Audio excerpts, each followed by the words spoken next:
Talk about product focus. Well, I would start out with the proposition that work always has an end beyond itself. It has some clear product. Now, whether the product is compelling or not, you need to know what product you're trying to get the kids to produce. By produce, I don't necessarily mean it can be a performance, it can be an exhibition, it can be a physical thing, it can be a solution to a problem. There's lots of things you can have people produce. It's not something material. It's not something necessarily instrumental. It may be that. But if you're going to have quality education and kids be engaged, there's got to be some product upon which their activity is focused, because it's a focus on an outcome, a result that translates activity into work. And unless you have a product focus, you're not going to design work for kids. And so you have to ask yourself, what is the product, or what is the result? And by that, I don't mean learning result. What, as a result of my doing this task, what am I going to produce that is of value to others, or can be observed by others?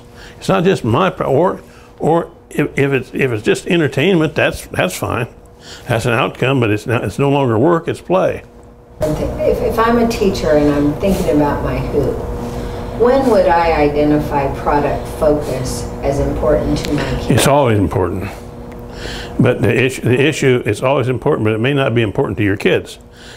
It's always important to have it. So as a designer of work for kids, I've got to focus on a product. But it may not have a thing to do with what the kids care about. It may have a thing to do with the kids' motives. But when you're designing work, it has to have certain attributes. It's like when you're designing an airplane. Well, one of the things is, no matter what happens, it's got to fly. So there's things you have to have present, even though it may not be a particularly important flight. Is not a very good example of that, but it may not be important to the student.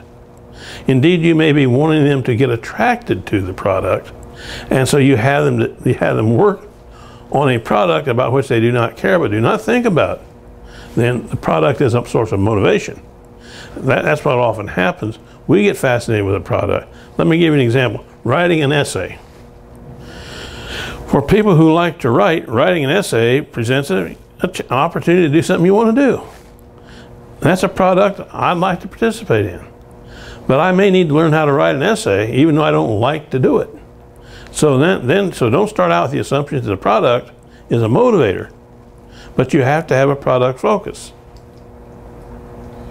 Okay, so if I know I have a product focus as a teacher, but I know that that's not appealing, that's when I think that product is not appealing. The product is not. Yeah. Now sometimes you can have happy coincidences, or you can create products about which the kid does care, that will lead them to learn what you want them to learn.